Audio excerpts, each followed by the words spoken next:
of land grabbing. All right. And I think the government is aware of that, and the effort is being made in that area. It has reduced over the years. In the past, we have had several incidents of violence as a result of people trying to take over other people's land in Lagos. So that seems to be on the decline now.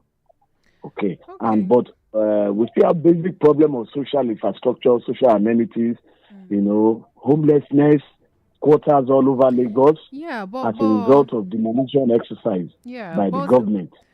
Staying with security challenges. Security. Yeah.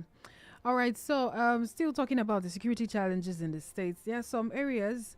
I know that around the Barmadesa or Lagos Business School, there's this general paint where everyone, a lot of people will say that's a notorious area. And then I'm sure that there are some other areas you're aware of in the states where motorists or individuals don't feel free to walk by at night, or even sometimes very in the early hours of the day.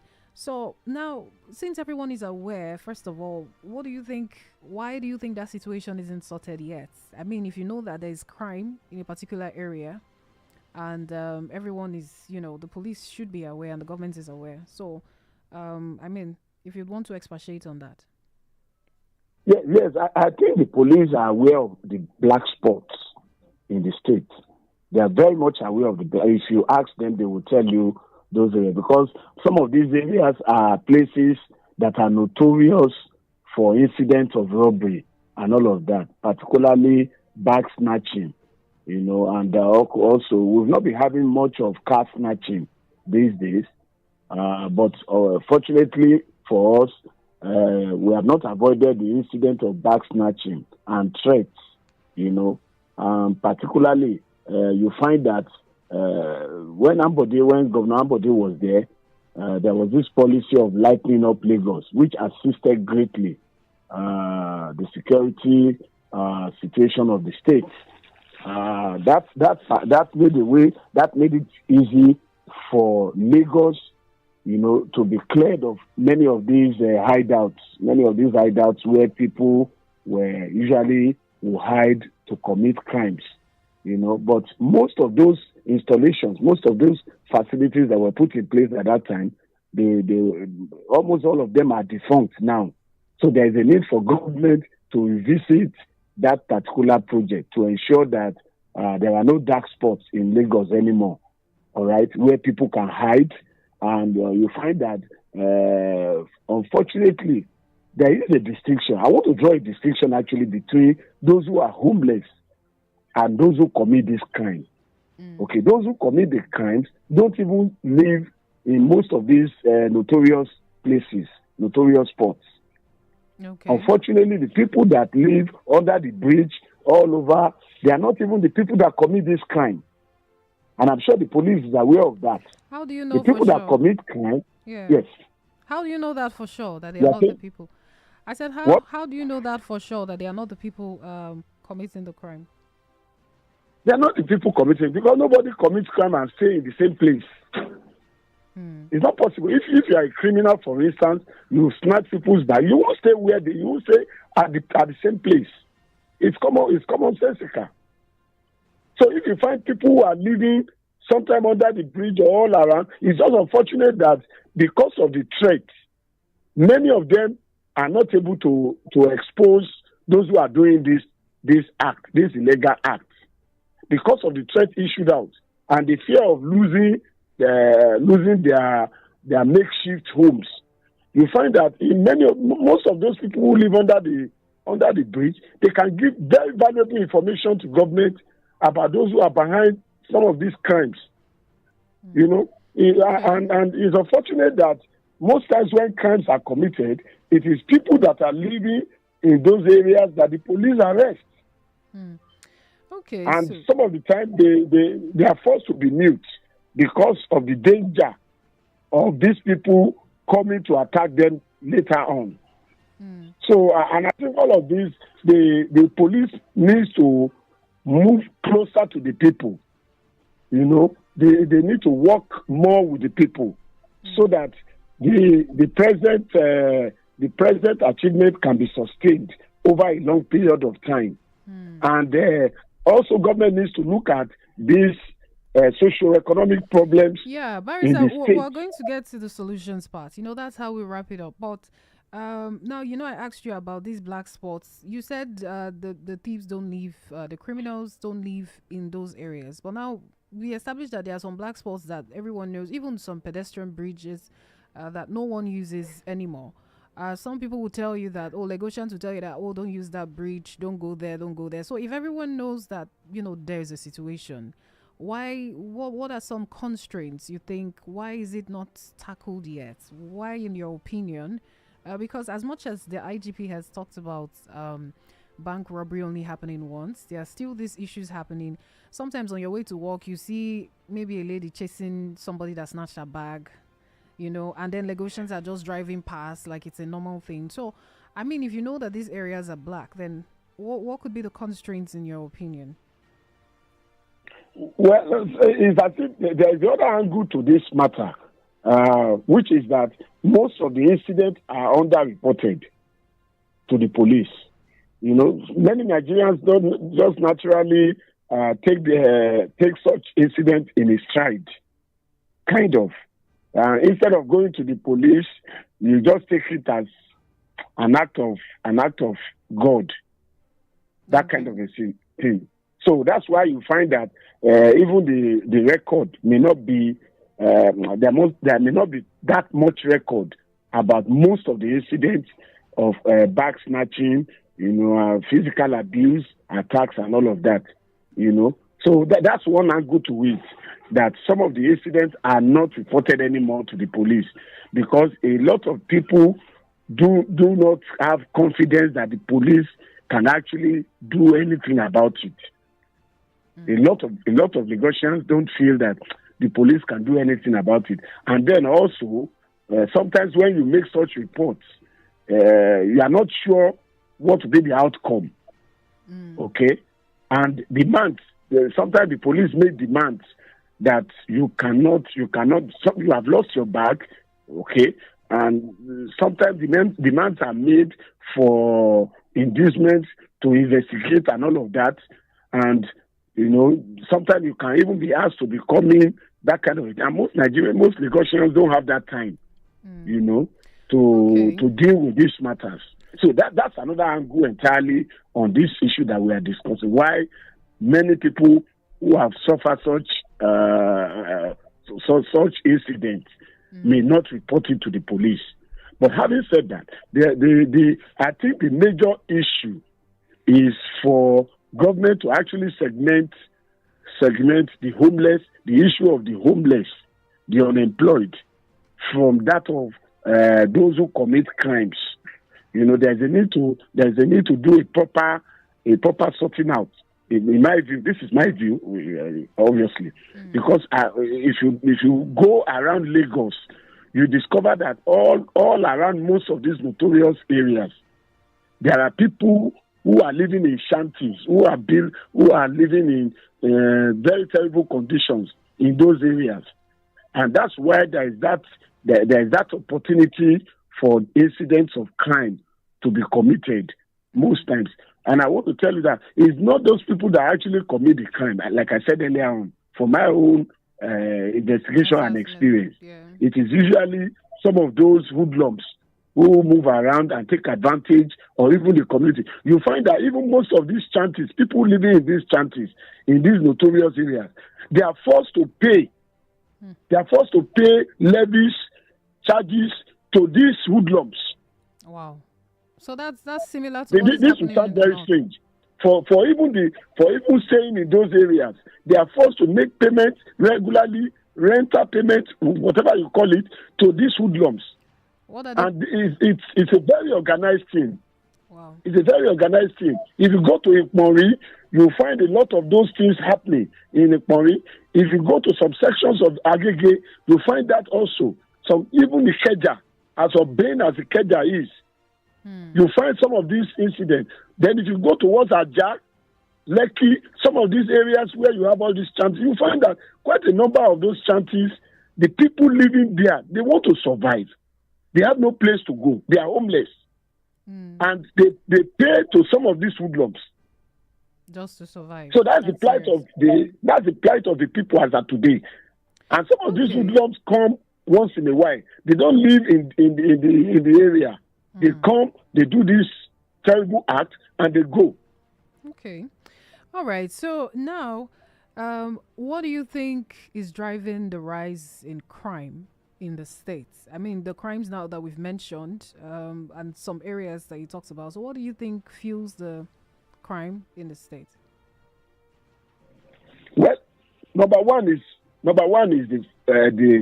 the attitude of the police. Some of our police officers, okay, some of our police officers, they know some of these hoodlums. They know some of these hoodlums, and some of the time there are even connivance. We have some bad eggs in the police. There are even some connivance. Sometimes you find that even the police vans in some of the areas go to this hoodlum, their hideout, or some of the places where they stay, to collect some gratification regularly. You see, like most of these places where you find brothel, large amount of brothel, you find police, the van going there to collect and to collect money. Most of these under bridge, most of these boys that are under the bridge, that are doing these illegal businesses or these crimes under the bridge, you find the police van sometimes with them, sometimes discussing with them and taking money. I've seen 1, 2, 3 on different occasions. But it's not everybody that wears a police uniform that is a police officer. We've had cases like that before, Barrister. It may be so. So that connivance, and that's why even this hoodlum, there is so much impunity because they believe that nothing will happen. Even if you take them to the police station, they may leave the police station before you. These are the experience of many Lagosians. All right, because they are well known. Okay. And when situations like this happen, the people becomes hopeless and helpless because they know that these notorious criminals that are living all around, they have police connections. So I think government needs to tackle that first. Yeah. Okay. And then when people commit crimes, they should be made to pay for the crime they have committed. And then also, when information are given to the police, there should be some level of protection for those who give those information. Some of the time there are leakages, and that makes it difficult for people to assist the police in volunteering information. So, and then also I've mentioned the aspect of the socioeconomic condition of the people. A lot of people are rendered homeless. A lot of people do not have jobs. Okay, so they have to survive. Some of them may take to crime, but those of them who do not want to take to crime, who are interested in doing menial business, to sell little things, government should stop, victimizing these people. You find that a lot of all these people, they talk about street trading as unlawful and all of that. But sometimes in a state like this, where the majority of the people are marginalized, are poor, they just have to survive. People have to survive. And government is not creating markets. Government is not creating places where people can trade. Okay, so you find some of the people having to do their trading on the street. But you find that government many times, all these tax force, all these KAI, they go all out against these people and treat them as if they are mere criminals. Okay. So, and all of that. Yeah. So these are some of the problems why they crime. If people cannot survive, the natural response is to take to crime. Okay. So now, how can the government address the root causes of these crimes now? That's just what I've just said, that there is a need for a systemic planning by the state government. Okay. Not much of job is being created for the poor, for those who are the wretched of the earth, if I may use that word. Okay. Most of the policies are for the elites. Most of the things that the Lagos state government is doing is for the high up people and all of that. to take care of their interests. Not much attention is given to the needs of the underprivileged people. And that's why we are having problem of crime. You know, if a rich man is living in the midst of 20 poor people, obviously the life of the rich man is not safe. You know, Paul now is relating. So that's just the scenario of what is going on. Yeah. So we are fortunate that this information is coming out, but I don't think it truly represents the situation of things on the street. If you look at it, yes, there may be few reports to the police, but does it mean that crimes are no longer taking place? Does it mean that people are no longer being being attacked? Barrister, on a lighter note, when you talked about being in the midst of poor, now a lot of Nigerians are having a hard time defining who a poor person is in a country. Because I saw a post on, X or one of the social media platforms? Someone was like, if you're earning below 600,000 monthly right now, you are in the lower middle class. No, it's like 600,000 a month is even lower middle class. And then, so apparently the poor... Middle class now. So I guess, well, that means all the middle class fall the middle class have been wiped out divide completely. Yeah, well. So I guess... I think the middle class have been... You see, most middle class... There are many hard-working people that you will call middle class, that if you actually go into their account, they don't even have 50,000, 100,000 in those accounts. Wow. This is unfortunate. I know many of my friends that I've had to assist, and these are professional people. Professional people. Yeah. So it's unfortunate. This is happening in Nigeria today. Support, right? And you find that the income is very lean. Yeah, that's true. And most even the companies are not surviving. Most of our companies are marginally surviving. Let me put it that way. So they cannot truly pay a representative wage to the Nigerian people. There is a lot of downsizing in most industries and companies now. There is no funding of SME for people to create new business. So no credit line in the banks. You can't go to the bank, even if you have the best business project now. You can't get money out of the bank. The only people that can get money out of the bank are the likes of Dangote and Otedolas. That's the reach. So it's really unfortunate. So now the gap is for the economy wide. To improve, you have to not just reflate, you also have to create lines of credit for economic activity, so that the average people can do business and make money. And if that is not done, the moment you are drying up the economy of funds, you are stifling economic activity. There is no how the economy can improve. It's just like draining the blood out of a dying man. And Nigerians are dying, I must tell you. That breeds crime as well, especially in a bustling city like Lagos. So how do you think, because I don't, over time, talking with guests on the program, they established that when it comes to security, it's not entirely up to the police. So I guess there are other law enforcement agencies. How do you think that coordination or collaboration can be improved? And, if you'd like to point out some distinct roles and where you think some other agencies should come in as regards checking crime, and the role of the government even in, ensuring this coordination and collaboration between different law enforcement agencies. Well, there is a major problem of policing our security in the country. Well, security is the duty of all Nigerians, all of us. And I think that's why under Nigerian Constitution, the Constitution tries to draw a distinction between defense and security. All right? Whereas defense is put under the federal government, security is not mentioned as part of the list under the exclusive legislative list. So how about the NSCDC then? What's the role of the NSCDC? But the point you have raised is very vital. That interministerial collaboration between the various law enforcement agencies is not there at the moment. There is a lot of arrogance by each of the service, when it comes to their functions. Some of the time you find that the police, do not cooperate with the military because of the what they have suffered in the hands of the military over the years, like the lack of disrespect, the attacks, and the beating up of police officers and all of that. There has not been much response, much coordination or collaboration between the police and the military, for instance. Now, the civil defense had come in to try to assist the police in very many ways,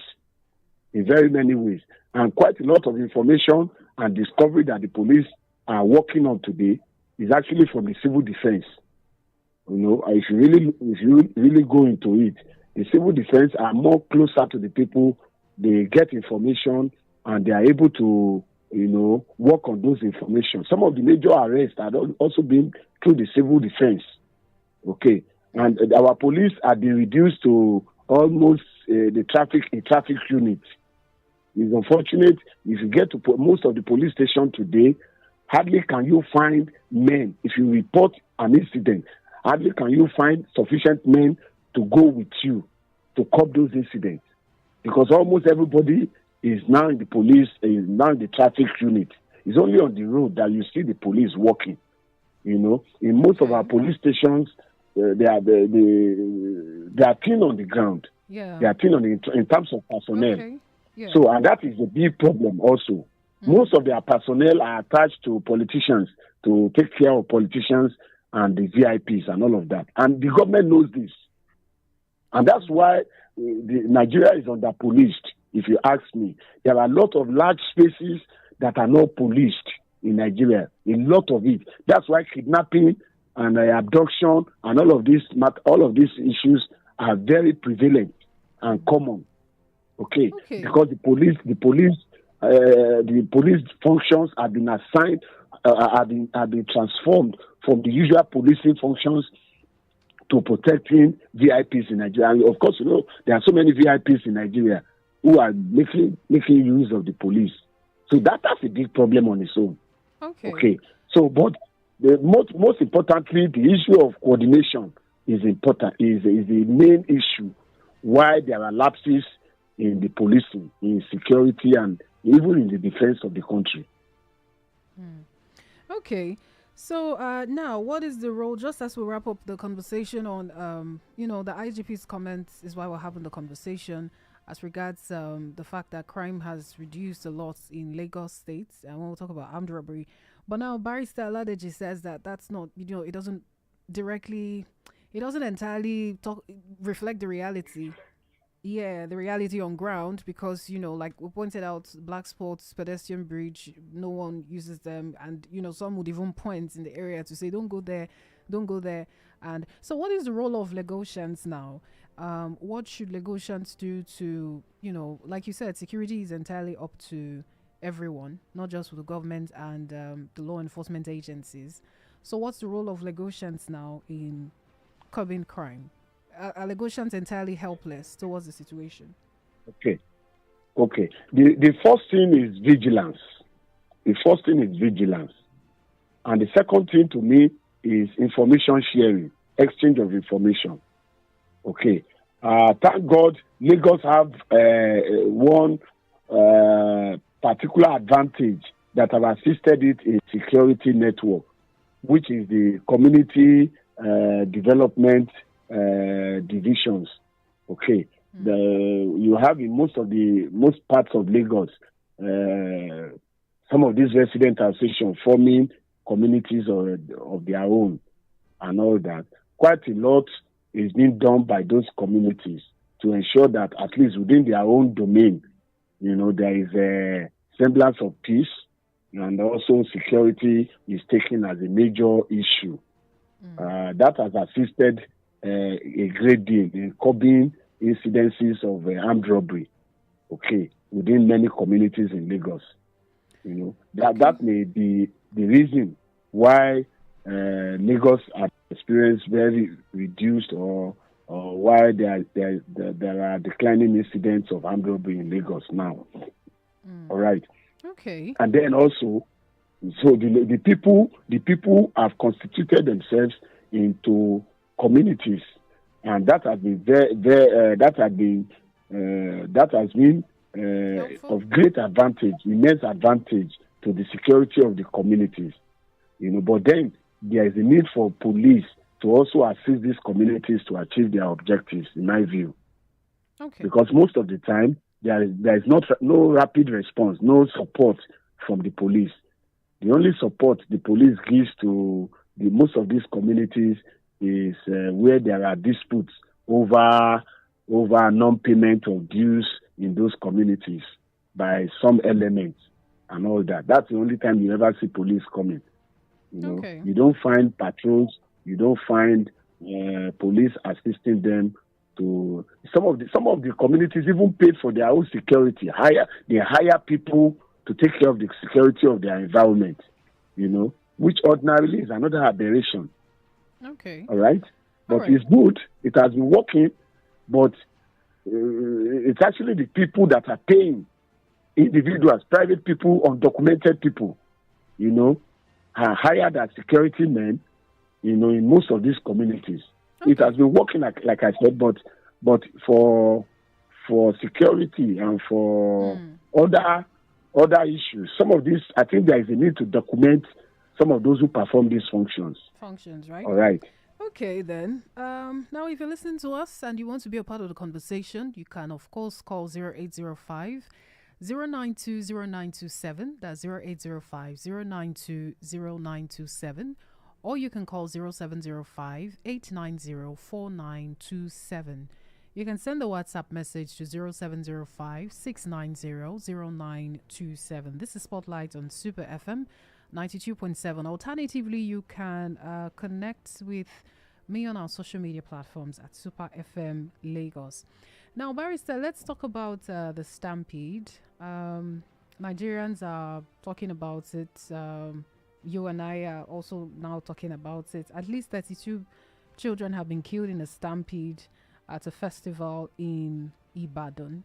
And although the police say that, investigations are ongoing, and even the Oyo State Governor, Seyi Makinde, said that investigations are ongoing as well. And, so there are comments everywhere. Nigerians are just, pouring out how sad the reality and the situation is that, the children. So the correspondents gathered that before the event, I think a day to the event, it was in partnership, a particular radio station partnered with, the former wife of the former wife of the Oni of Ife to come up with the events. It was supposed to be a giveaway event where you give out food and lots of prizes. And it was gathered that the budget was actually for 5,000 children, but then 7,500 about that turned up, and there was a stampede, and they couldn't cater to all the kids, and sadly, 32 or 35. Some media houses are reporting 35, some 32, but we lost some souls to that particular situation, which is sad. So now the people were actually turning up a day before. It was correspondents gathered that a night before, even people were already queuing at the radio station to get food. And so that's sad. So people are just, the conversation is hot everywhere, and even the president now has sent his condolences. It's just really sad. So Barry, what do you make of it? What was your initial reaction to it, that for a plate of food, kids had to die? Yeah, I think it's a tragic event, and we don't pray that such an event will happen again. But if you look at the situation, it's a reflection of the poverty, widespread poverty that is pervading the entire country. It's not only in that of Oyo State. This event is bringing out that of Oyo State. You can imagine an event that is supposed to be for 5,000 people. Almost about 15,000 people came for that event just to get something to eat. I think it's a shame on the government. It's a shame on the government that Nigerians have been turned into this kind of heads where people have to survive by whatever they get. And you remember that even the Senate president once told Nigerians that they should go around looking for where they can get free food to eat, and all of that. Which shows the attitude of people in government, that they don't really care about the poor and the underprivileged. Well, the organizers of this event had good intentions, no doubt, just to assist and to give away to the poor during this season, and all of that. And Lasgidi, the radio station. No. It's think. actually not. It's not Las Giddy. So we went to school together. Actually, yeah. It's someone. It's in Oyo State. Yes. The Yes, station is in Oyo Oyo State. Yeah. State. That what do they call this? It's a very I popular. getting be yes. He had started Abzat. it as an Abzat. online. Yeah, he started it as an Yes. online radio station. But now, Yes. but the focus now is not even on the let station. me say this. Yeah. Let me say this. One cannot do away with the question of poor planning in the whole of these things. Particularly when you are inviting crowds, we are inviting people for benefit. You should know that much more people than the people you are bargaining for, unless if you are going to be sending invitations to people. Okay? Once you put it on the public space that you are going to be giving out so amount of things to people, 5,000 people, obviously there will be competition to get that particular product or whatever gift you are giving out. And of course, the poor planning was what resulted into this event. Of course, there are bigger space that they could have used. Most of the stadium in Ibadan, Adamasingba Stadium is there. The old Liberty Stadium. There are other big facilities that can contain even over 20,000 people if you are going to do an event like this. And you have to make sure that you have enough security to restrict people. Once it is 5,000, then you don't allow people to go in from the gate. But using a secondary school that does not have the capacity to even contain the 5,000 you have invited, I think is the height of poor planning. Okay. All right. So, yes. I was going to ask, so what's the takeaway for event organizers and also for the government? You talked about the government. Are you directing this to the Oyo State government or to the federal government? Well, the Oyo State government has tried to distance itself from the event by saying that as far as they are concerned, they were not informed about the event and all of that. And to me, is not a sense of good responsibility for government to make such statement. The announcement had been on the radio and on the television about that event, from what I heard before the event itself.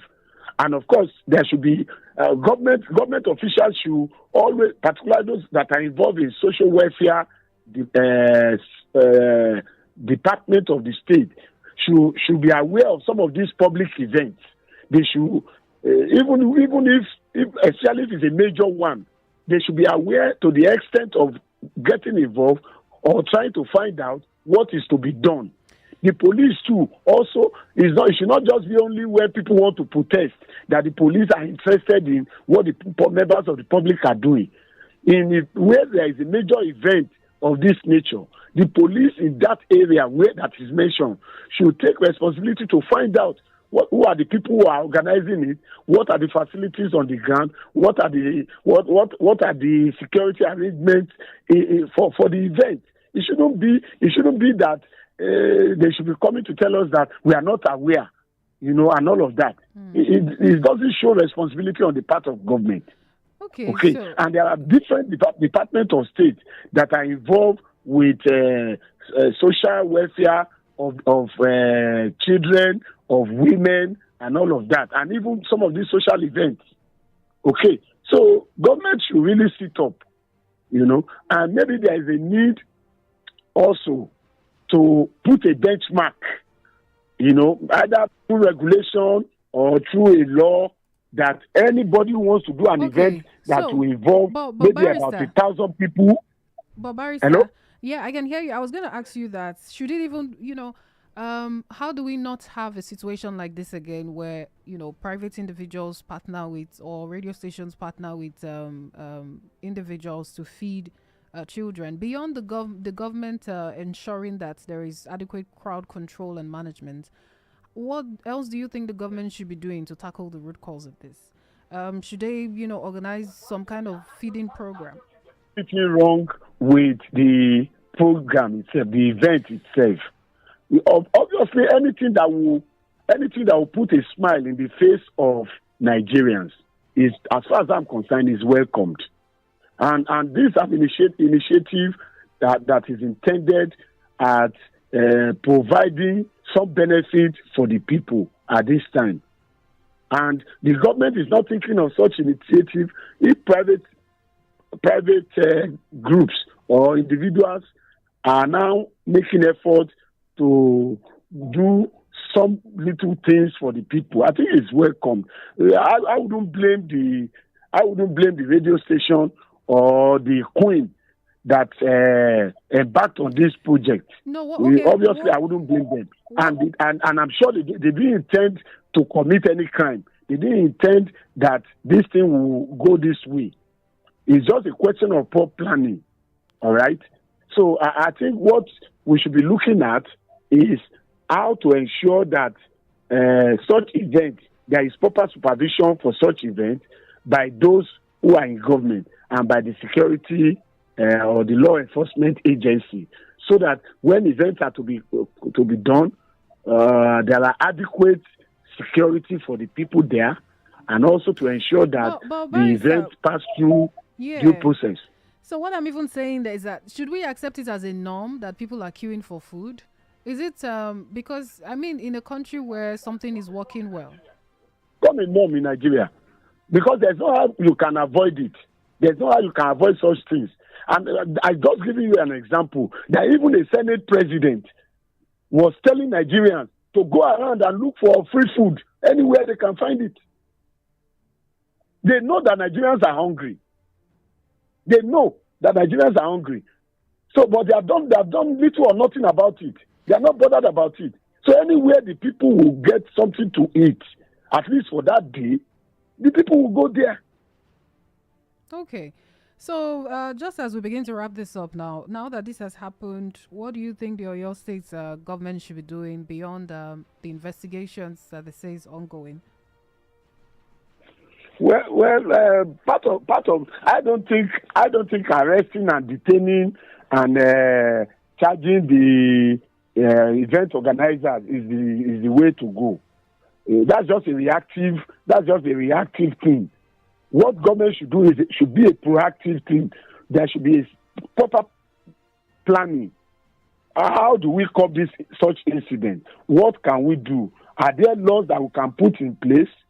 Are there regulations that we can put in place? Are there institutions of government that should monitor this kind of crowd pulling events? And what should be the responsibility of the state in assisting such events, to go on without any eventualities of this nature? I think that's what government should really sit down and plan, and also come out with some ideas on what to do instead of just prosecuting, arresting, and detaining. On the other hand, I think the family also of those who have lost who have lost their children should also be contacted, and government should do something, for them. Of course, no amount of money can bring back the dead, but anything that will give succor to those families will also go a long way in helping in this situation. Okay. So I believe that it's not just enough.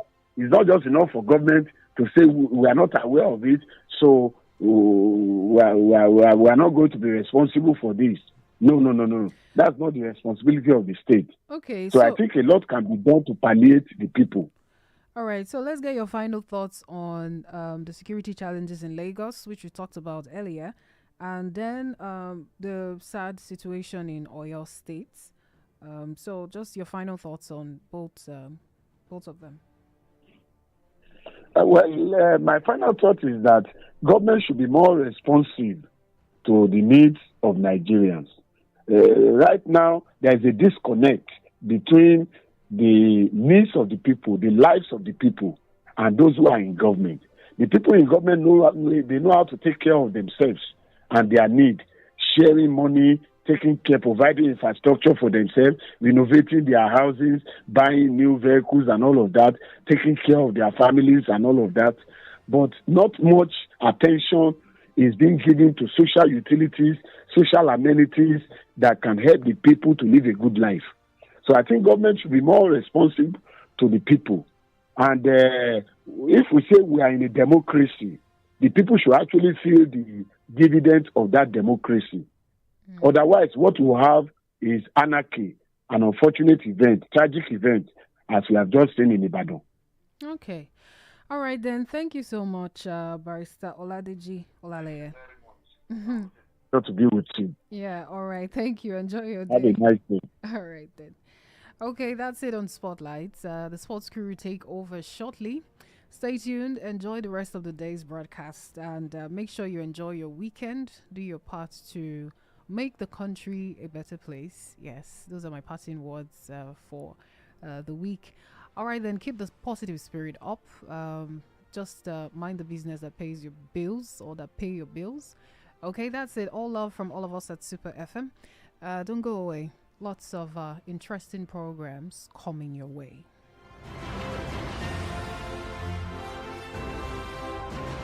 92.7 Super FM.